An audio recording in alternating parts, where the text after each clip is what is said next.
The broadcast is now starting. All attendees are in listen-only mode. Hi everyone, we are going to be getting started in just a few minutes, so hold tight while we wait for some more people to get on, and we'll be starting at 2 o'clock on the nose. Thanks.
Okay, everybody, we're going to get started. Thank you so much for joining us this afternoon. Today's webinar is an opportunity to show you care about the people you manage, a webinar on performance evaluations. Before I introduce today's speaker, I just want to remind everyone of a few things. You have been muted by the system. If for some reason you have not been muted, please make sure that you are. Take a moment right now to mute yourself. Sometimes there can be feedback if you are unmuted, and we don't want that interrupting the webinar. We will be doing some Q&A throughout the webinar today, and we will ask that you use the chat box located at the bottom of your GoToWebinar panel. So if you want to take a minute and find that, it would be great. Today's webinar is being recorded. The recording of the webinar can be found on jcca.me. You can find previous webinars that we've conducted and other useful information there. The webinar is going to last about 1 hour. If you have questions that you don't wish to put in the chat box, but you would like to ask myself or Ria, please email us. Our emails will be posted at the end of the webinar. I'd like to introduce today's speaker, Ria Kurzweil. Ria has worked in the business of organizational development for over 20 years. She has helped develop a great variety of professionals, from those just starting their careers to the CEOs of major organizations with hundreds of employees. In the Jewish community, Ria has worked with many JCCs and federations in North America. She developed talent for numerous executive positions as Managing Director of Talent Acquisition for the Mandel Center for Leadership Excellence. Currently, Ria consults with a number of clients in the areas of talent and organizational development. And please welcome Ria. Hi, everybody. I'm happy to be here with you today and hope that we will all learn from the next 60 minutes or so that we'll spend together. Great. So why don't we dive right in, if that's okay with all of you? Okay. So I know that this is one of your favorite topics. I have to admit it was one of mine as well, as someone who sat on both sides of the desk, being evaluated as well as evaluating others. I hope that you're all chuckling a little at this point, because I know from lots of personal experience that it's one of the areas that we look forward to the least. So I'm hoping today to shift your mindset on that just a little by thinking about performance evaluation as an opportunity to show that you care, that you really care about the people that you manage. And if you look at it from that point of view, it may help you to shift your thinking together with some specific tools so that when you approach it, it won't be with tremendous anxiety.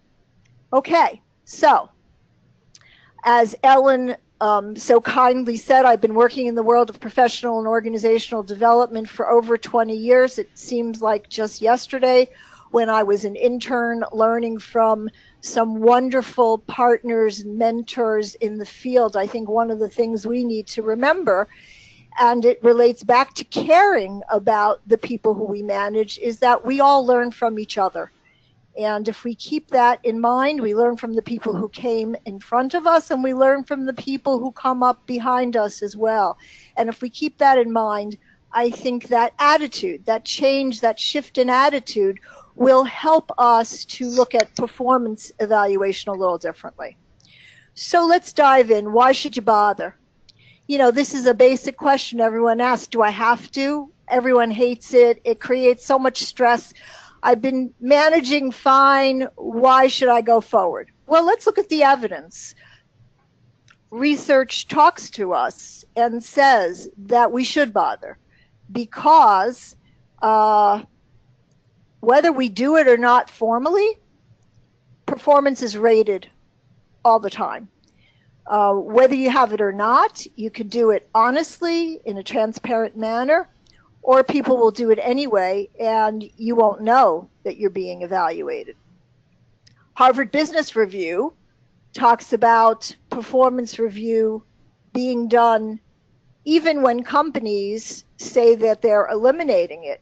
Nevertheless, they still do it, but they do it subjectively and behind the scenes. So take a look at the person next to you on either side and recognize that, you know, whether you're colleagues, whether you're managers, whether you're on the same line or above or below, you're being rated right now. And you are all during the day. As a matter of fact, you're rating me as well. We all do it, whether consciously or unconsciously. So let's try to make the best of it.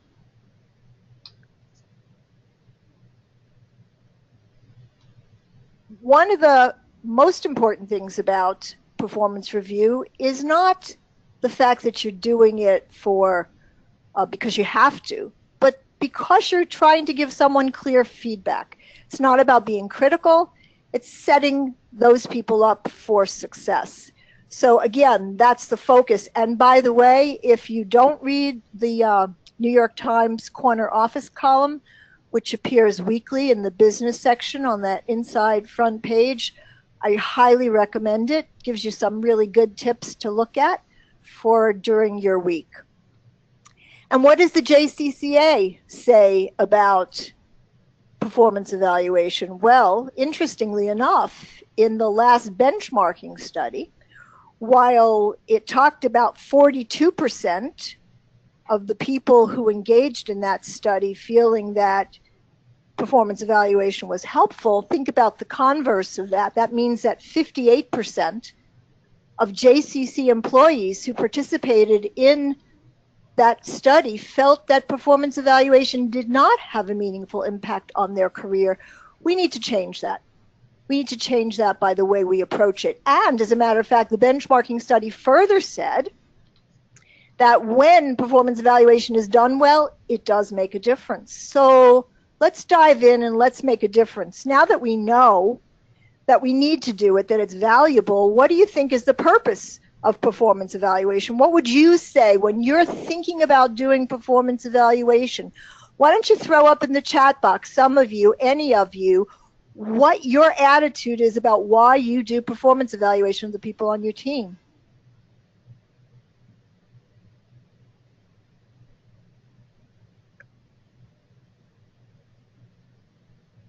Does anyone have any thoughts on their performance evaluation? You know, many of us might say that we do it because we have to. We do it because, yeah. Ellen? Yeah, let's see. So we have makes them aware of areas of improvement to make it fair and be consistent, find out their goals, provide assessment, direction, ways to improve, development, help people grow and learn. Okay, so that's perfect to lead into the next slide, which says to help them learn and grow, to help them develop, both individually and how they relate to other members of the team. So absolutely, that's why we're doing it. And if we focus on that, again, we'll have a better approach toward going forward. So one of the cute little cartoons I saw as I was thinking about the topic of performance evaluation was this one here that I'm sharing with you. Mr. Blue Suit is actually doing a great job. What is he doing? He's catching someone doing something well, and he's recognizing them. He's giving them positive feedback. We too often either complain that people need too much positive feedback, particularly, you hear all the time, oh, those millennials, right? How many times have you heard that? But the truth is we all need positive feedback. And some of us just hide that need better than others. But it certainly motivates us, and it certainly helps us to perform better. So here Mr. Blue Suit is doing exactly the right thing. He's not only leaving a note for his employee that she's doing a great job, but he's also stopping by to eyeball her, to really let her know that he thinks she's doing a great job. And that's a positive thing, and we need to do more of that. And that's a part of the year-round comments, communication, feedback that we need to offer. However, there could be a downside to this as well. I want you to separate it out. Anybody have an idea about what the downside could be to this? Any comments in the chat box on that?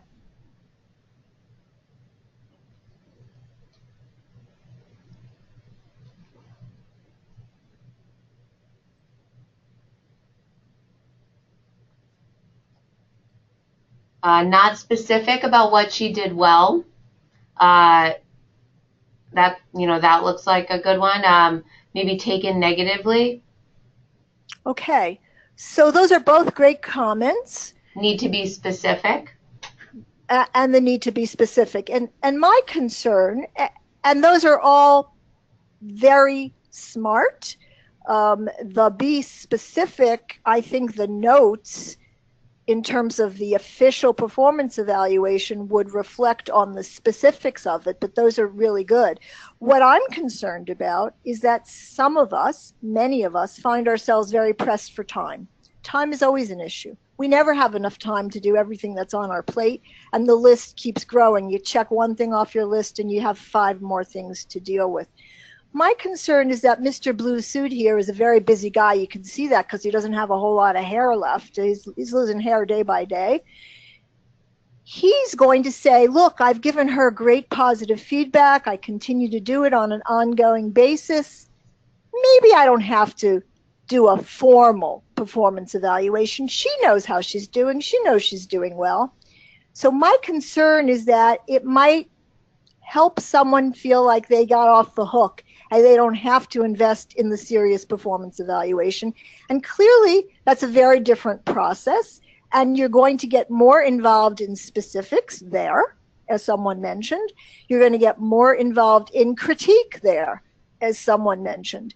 And so it's very important to recognize that we need both. That giving ongoing positive feedback and catching people doing the right thing isn't a replacement for performance evaluation. So let's recognize that we need to put the time in. And if we do that and we do it according to a specific structure, it should work well. So what's the CARE model? It's very direct and quite simple, actually. C is for communicate. How many times have you heard that one? Communicate, communicate, communicate. Every process is enrobed in communication. If you don't communicate clearly, directly, honestly, nothing that we do will work. The approach, you need a clean-cut clear approach, a clear process that both you and your employee recognize and agree to, so that you know what's ahead of you and you can prepare for it and deal with it. Once you know what's coming, it diminishes the stress involved. The R, the review, the actual sit down, that annual hour to 75 minutes that everyone has anxiety about. You need to plan for that, but you need to remember that there should be several ongoing smaller reviews during the year, so that that one big sit down, that capital R review, doesn't bring up anything that's so shocking or surprising to the person who's being evaluated. And lastly, E, you need to establish a plan. You need to put forth what are the next steps, so that the person who you're supervising recognizes that you're serious about it. This is just as important as preparing anything you need to prepare for a serious senior volunteer that you work with, that this is something that we're going to work on together, and we're going to make sure that we use this to help the employee to learn and to grow. Okay. So communication. What I found interesting is that oftentimes we all think that we're better communicators than we actually are. When was the last time any of us checked on how we rate as communicators? How do we know that we're clear? Do we know that we're direct? The quote, the George Bernard Shaw quote, really states it well, in that we think we communicate a lot better than we do. And it's really an illusion quite often that we communicate. I'm reminded, I don't know how many of you have little kids, but I'm reminded oftentimes of the game telephone that my kids used to play, and how the message always got convoluted. And it didn't take 5 times for that message to get distorted. Oftentimes it was that first communication that distorted the message. So we need to remember that communication is critical. So for example, here's another cartoon that shows exactly what we're trying to avoid. I don't know if any of you have ever been in this situation, but I remember early on in my career finding myself as bottom dog when the top dog communicated to me and thought that he was simply being direct and honest with me, but letting me know that if anything went wrong, I should expect that it's going to be my fault. And at the end of the day, how did that leave me feeling? I'm sure that you can all guess that it wasn't particularly motivating. It was actually quite discouraging. So we need to reassess how we communicate with the people that we manage. And here are a couple of steps in that regard. Number one, it's a process. It's not a one-time event when you communicate about performance. Number two, feedback is a two-way street.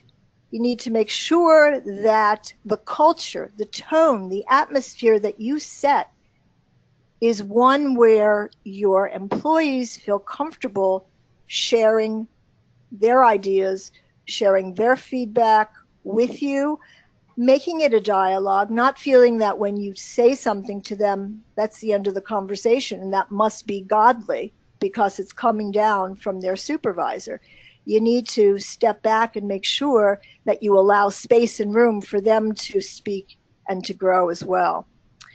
Next, you need to focus on the positives, of course, just like Mr. Blue Suit did, but you cannot ever forget that the only way people really learn is by understanding when they've failed, by understanding when they haven't succeeded completely. So you need to remember the negatives. I do have this incredible recollection. I think it's indelibly printed on my brain when I was having a particularly difficult time with a supervisor many years back. And I remember going up to a mentor of mine and asking for some guidance. And he said to me, "Ria, that's a gift.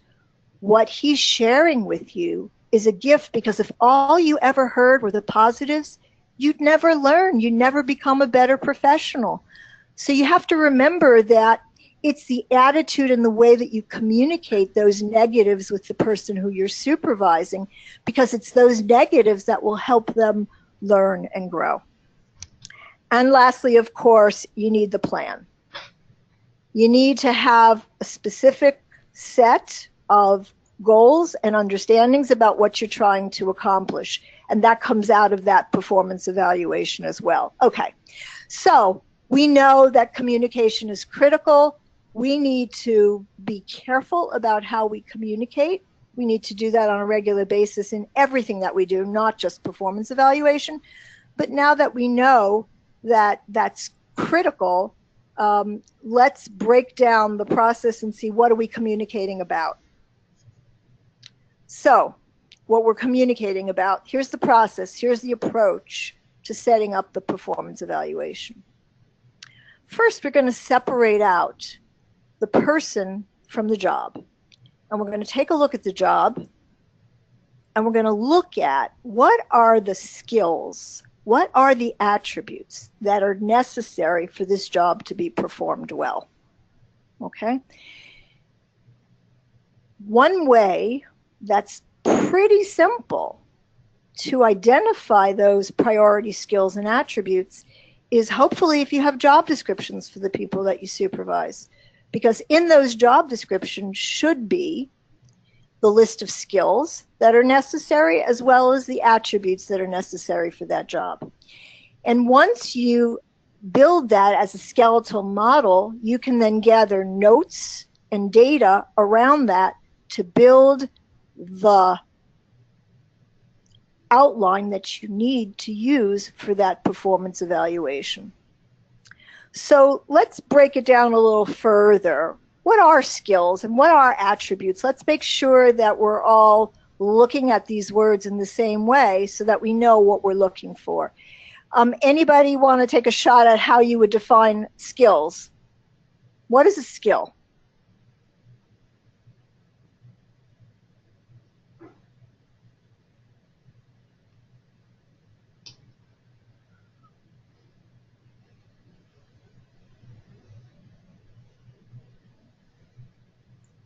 If anybody would like to answer that. Oh, something concrete.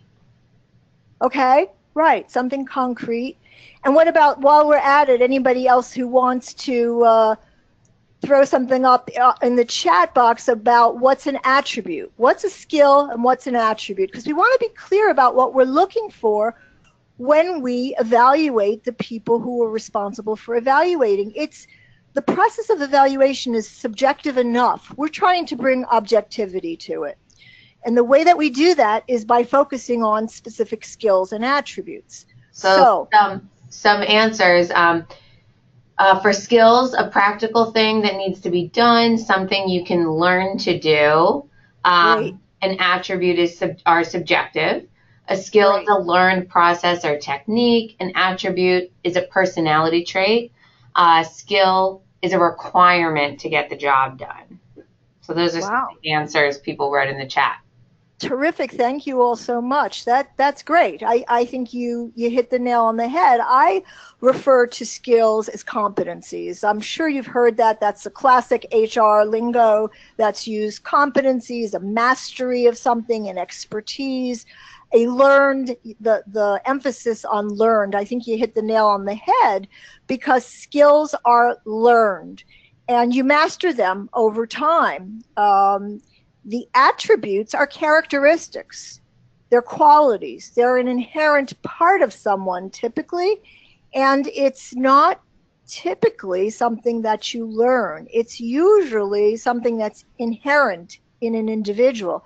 As a matter of fact, one of the things I oftentimes had said to search committees looking for senior executives is, you need to hire people for what you can't teach, for what can't be learned. So there are skills that can be learned, but you can't really learn attributes. So, for example, a quality, a characteristic, like someone who is dedicated, devoted, someone who's focused, someone who is innovative, someone who's dependable. Those are things that are inculcated. The skills are the things that you learned. You learn IT skills. You learn how to teach someone how to swim. You learn group work skills. So those are the differences between the skills and the attributes. Now, you need to then look at the job and what it takes to get the job done and identify those that are of the highest priority, because in any performance evaluation, you're not going to be able to review every single skill and every single attribute that's required. So you want to prioritize, because hopefully you're going to be working with this person for a while and you'll eventually get to lots of other things, but you start with the priority. And so then when you get to reviewing that job description, I would highly recommend that if you don't have a real working job description, that you might think of in your downtime when you're not so busy worrying about everything you have to get done, that you create working job descriptions, because not only are they critical when you hire someone new, but as you evaluate someone, you refer back to that job description. It should be a valuable, useful tool for you on an ongoing basis. So you might, if you have them, you might want to modify or update them. And if there's someone currently in the position, you might ask them as an exercise in one of your supervisory sessions to do it with you, because it's an opportunity to review and to agree on what the priority skills and attributes are to make that job successful. So once you have that, I would say I would love for you now to take a minute. I have a sample job description up there, but I would love for you to think about one person who you supervise, one person who you manage, and think about a skill or an attribute or one of each that's most important in their performing their job. And it doesn't matter, because we're going to get lots of different ones, but let's share them with each other so that we'll sort of reinforce what we need when we're looking at performance evaluation. And I'll give you a minute to do that, and we'll see what we come up with. And if you want any suggestions or ideas, you can look at this job description that I pulled off the JCC website for a Youth and Camping Services Associate, and you'll find that under key areas of responsibility, if we go to the next slide, we'll find that I highlighted some of those areas of responsibility because they list some of the skills you're looking for when you hire someone. So take a minute and just jot down one or two. We're already getting them rolling in. Terrific. So we have interpersonal skills, a go-getter, attention to detail, graphic design, understanding of social media, multitasker. Okay, terrific. So I would say some of those are skills and some of those are attributes, okay? And you want to make sure that you're clear about the two groupings. And sometimes you can find that they, that they jut up against each other. But if you look, I pulled up at the next slide, if you look at the areas of responsibility, the skills were coordination, developing staff, developing programming skills, marketing, recruitment, communication skills, and collaboration. Working with others is a very important skill. On the next slide, you'll see some of the attributes I mentioned. Attitude is a critical one. For those of you who are sitting in your seats now thinking about, how do I change someone's attitude? Well, there you've got a serious challenge in terms of performance evaluation, because that's an attribute and it's something that's been inculcated over someone's lifetime. And that's very different than teaching someone how to create a program or how to learn a specific technological skill. So you need to think about those. And you need to commit those to writing.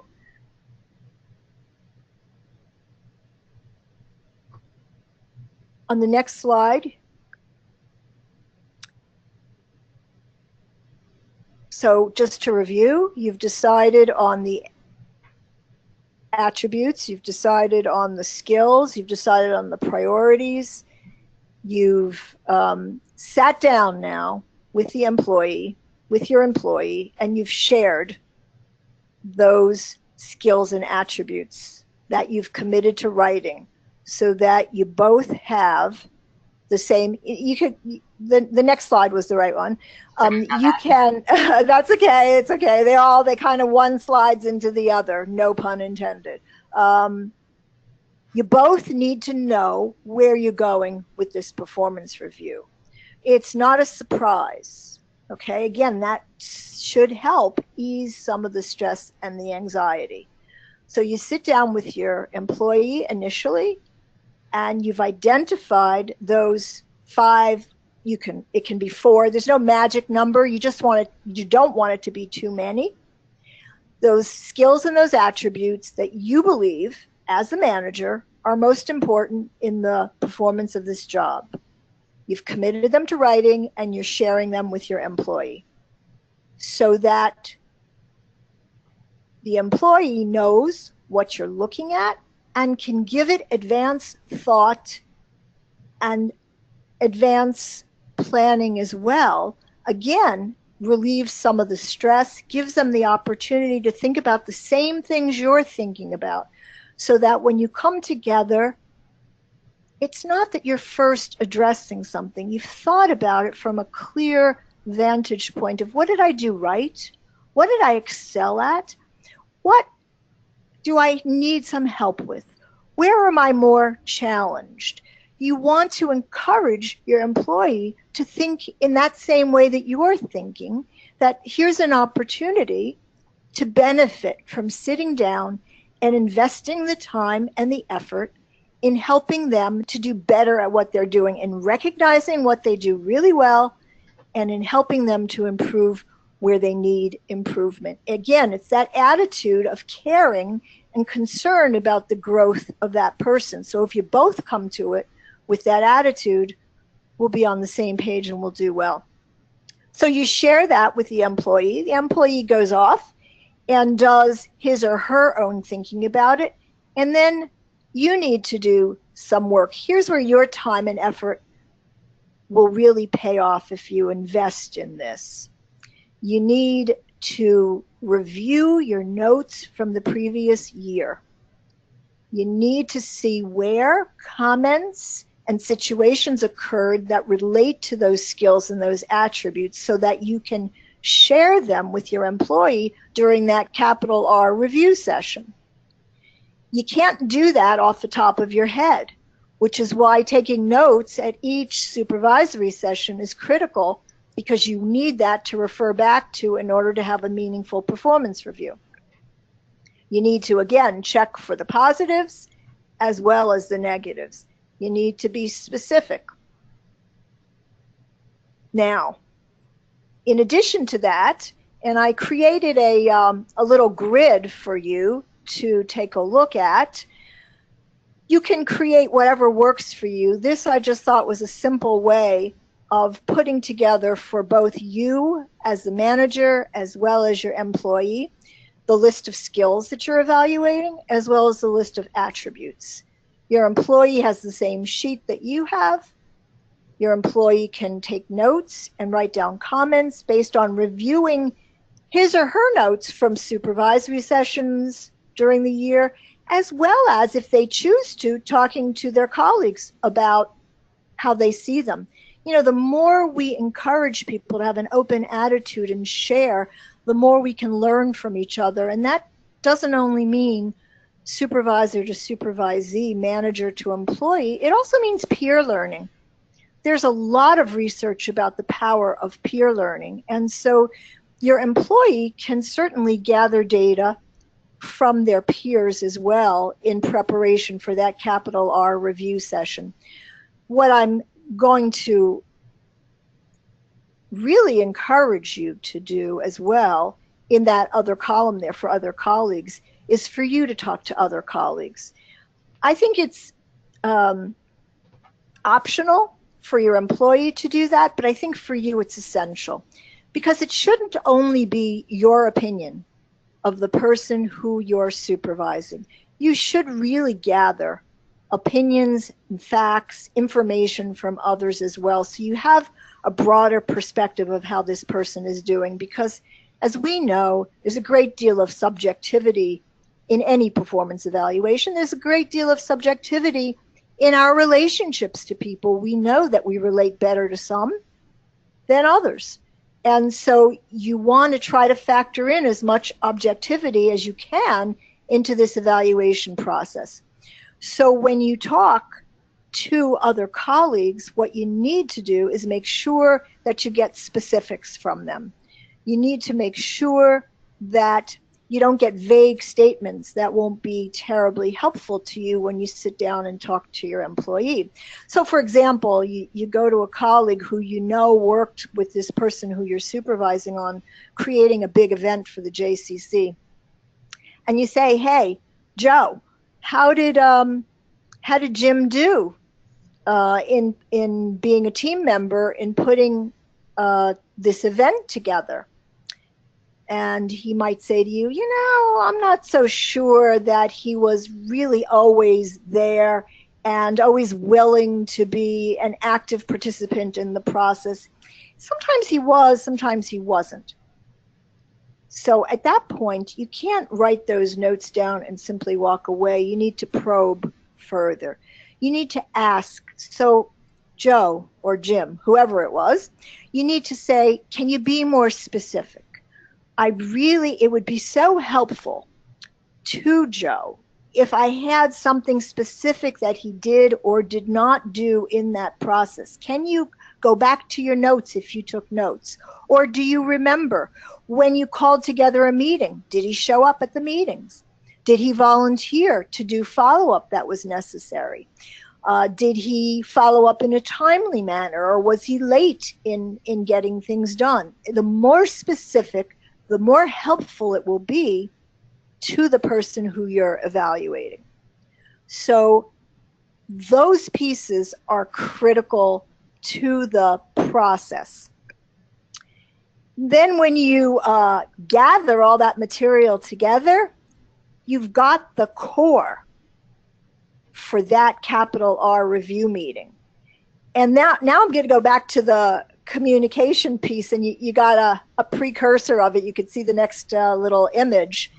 No one wants to be on the end of that bullhorn. And whether as a manager, whether you have a bullhorn or whether it's your style to be, I'm going to refer back to my dogs, barky. I mean, I'm hoping and praying that none of you do that, okay? Some of us do it without realizing it. And it's very easy to critique. It's very hard to self-critique, which is why we all need colleagues who are going to be honest and direct with us, but caring. That's where that care word comes in, because we can't do better unless we know how we really come across. It's the illusion of that positive communication. Sometimes we're in a bad mood. Sometimes we had a difficult day, and sometimes we're not such friendly, positive communicators. So none of us want to be on that end of the bullhorn, and none of us really wants to be on the other end, the barking end either, unless we're at a soccer game and we're trying to get the team going. So we want to make sure that we communicate, and going forward, that importance of that communication process on the next slide we'll see is critical in the entire year of review, ongoing review. You're looking at priority skills and attributes. You're using your job description in an active way so that it becomes a real tool in an ongoing manner. You're gathering notes and data on a regular basis, daily. If something happens outside of the supervisory process, That doesn't stop you from going to your computer and putting in a note on that person that you can use in supervision. It's that consciousness, it's that state of mind that allows you to be aware of and use it appropriately going forward to help that person to grow. So we're at the point now where we've prepared for the last two steps, the actual review, the actual sit down, as well as the follow-up that we are going to create for it. The review meeting itself is critical, as well as the follow-up. Without those two pieces, we can communicate all we want, but if we don't put together those specifics, if we don't have that document and we can't offer constructive plan as to how we can grow, the process won't be complete. So we want to make sure in the next cartoon we see that we don't want to do it this way. We don't want to jump on someone in a surprise. No evaluation that's going to be successful is going to happen this way. This is kind of crazy. This is the opposite of Mr. Blue Suit. This is the guy who's just so harried. He hasn't even thought about his employee. He's just saying, I got to get this evaluation done. It's due tonight. We're going. Let's go. Clearly, you're not going to have that person working on your team for that long. And the truth of the matter is, when you look at research, too often people are not happy in their positions. And why are they not happy? They're not happy for the most part, not because of the salaries that they're making. They're not happy because of the environment they're working in, because of the positive regard that they don't get, because of the atmosphere that's created around them, where they don't feel that their work is just as important as the person sits on the board, who you might spend a lot more time with. So it's very important that we make sure that we give them time and we know how to deal with them in a positive, again, that care is what comes in here. So we want to, in planning for that review meeting, we want to remember that the purpose of performance evaluation is learning and growth, that it's a discussion, it's not a monologue. We're not barking, we're not yelling, we're not even articulating in a condescending way, which sometimes can happen. It shouldn't be a tense atmosphere. We want to have a good period of time where we set up our meeting and we stick to that time so that the employee doesn't feel like they're getting short shrift. We don't want to take phone calls unless it's a critical emergency during that period of time. I would say it has to be at least 60 minutes. You probably do better setting aside 75 to make sure that you can fully discuss everything, and you need to stick to the agenda. It's very easy to veer off if it's a stressful atmosphere and talk about other things because you feel more comfortable. But then you don't really get to the core of why you're having a performance evaluation session. If you come prepared with that cheat sheet, that little grid, and you each have notes on it and they're specific, you will find that if you have the right attitude, it won't be as stressful and you won't feel that you have to veer off on these side conversations in order to ease the stress. If there is disagreement, if your employee does have another point of view to share, you need to be open to it. You need to take a deep breath and listen.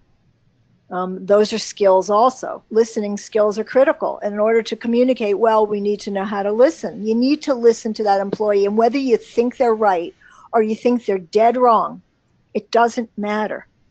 It's how they feel. And you need to be willing to listen to it and to hear what they're saying.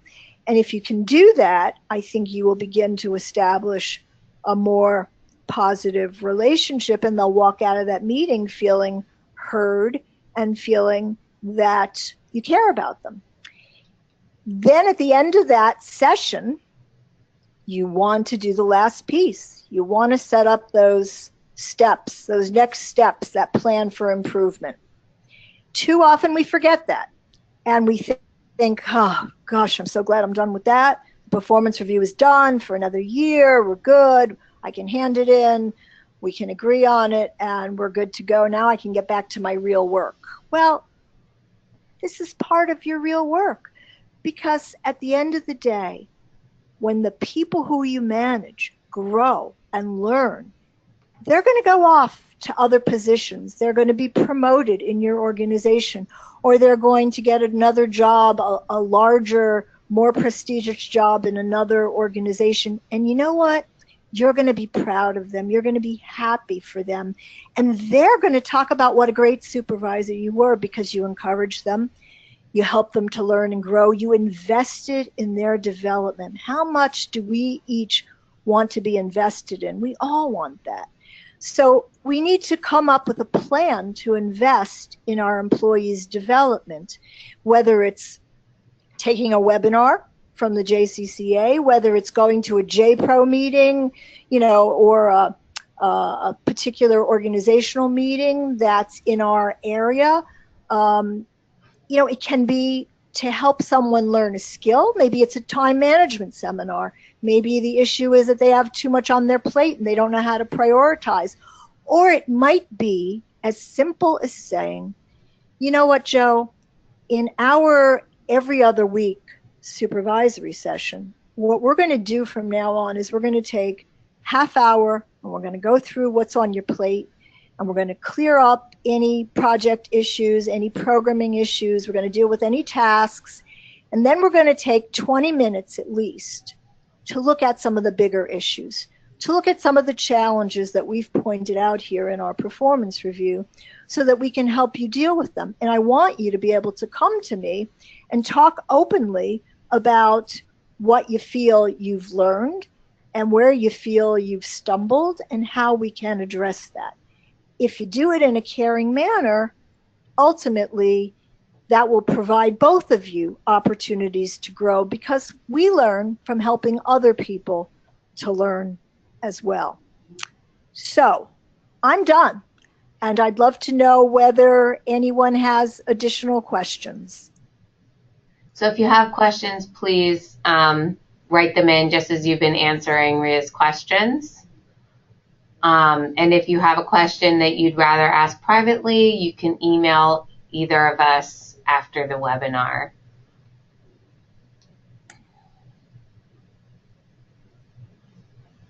What you might see at the bottom of the page is another quote that I found that I wanted to end with, going back to the importance of communication.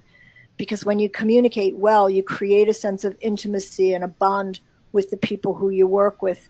And that allows you to value each other and what you each bring to your work on a daily basis, because we know we spend more time with the people we work with than anyone else. And so that's what we're trying to do, is build that mutual value. Okay, so let's see. Will the slide presentation be made available? Yes. If you'd like the slides, please just email me and I can send you the slides. Okay, we're getting some questions in. Have you ever had any experience with doing evaluations in a small team? You mean evaluating the team as a whole in one group? Is that what the question is? That is from Sam Brown. I'm not sure. Sam, if you maybe want to clarify. In the meantime, I'll answer a couple other questions. Will we be able to re-listen to the webinar? Yes, it'll be uploaded onto jcca.me.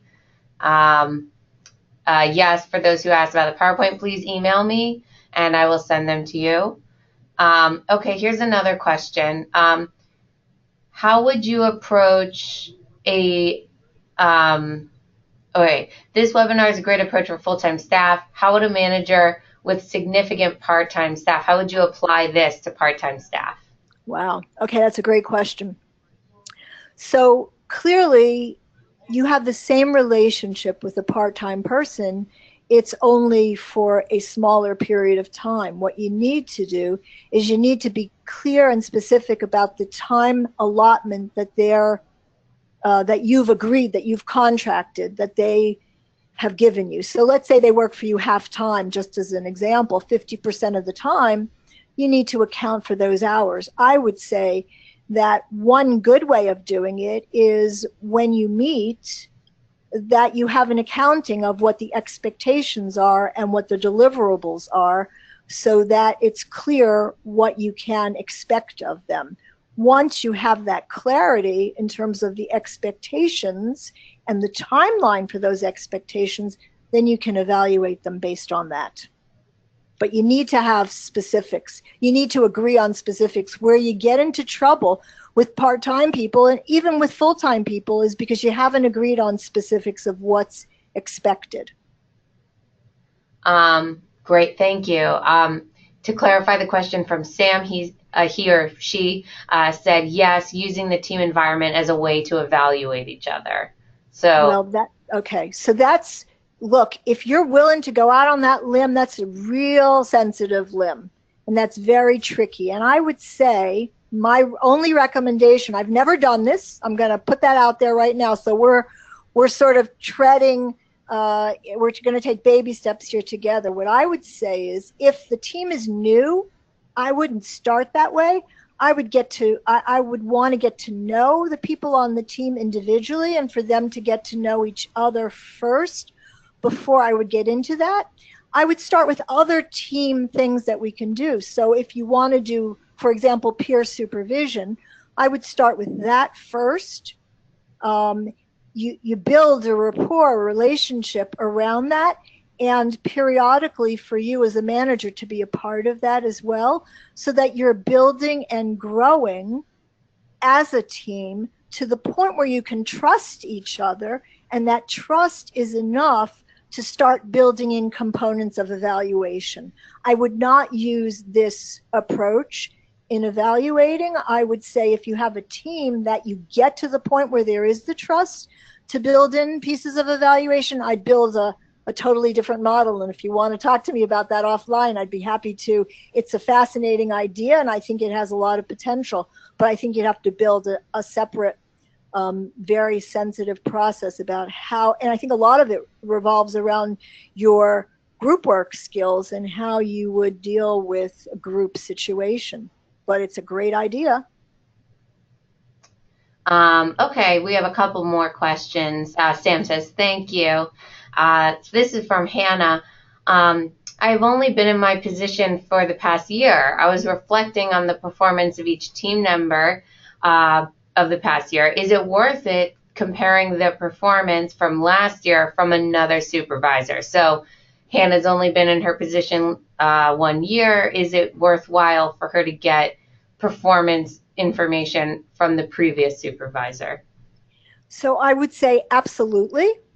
But remember, it's only one data point, okay? Just like any colleague that you might talk to about that person's performance, it's one data point. You can't base the entire evaluation around it, but it certainly is useful information, and you need to integrate it with everything else. And absolutely, it should be an essential piece.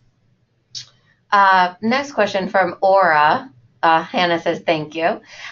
Aura says, how do we as supervisors get feedback from the staff we supervise and not just our supervisor? So Aura wants to get feedback on her performance from the people who she supervises. Yes. Yeah, so look, Aura, my hat is off to you. The fact that you would even ask that question, I'm sure you're a super manager, a super supervisor, and you really care about those people because you want to get their feedback. I think that's superb. I would say that's a separate process. You don't want to mix the two. It becomes a little too muddy. But I certainly think that you can set aside another opportunity in a similar planful way to get feedback from your supervisee. And I think, honestly, if you do that and they recognize that's part of the annual dialogue and the annual opportunity to share with each other, to communicate with each other, I'm sure they'll be coming into their own performance evaluation with a very different attitude because they know that it really is a two-way street. I would simply just set it up separately. Wonderful. Thank you. So many of you have asked for my email. You can find it on this slide. Here is my email address. And you can also find me, on any kind of JCC Association directory. It's egettinger@jcca.org. And here is Ria's information for any of you that would like to reach out to her, maybe ask some more specific questions or reach out about what's going on in your department. I just want to thank Ria again. I certainly learned a lot, and I hope everybody else did too.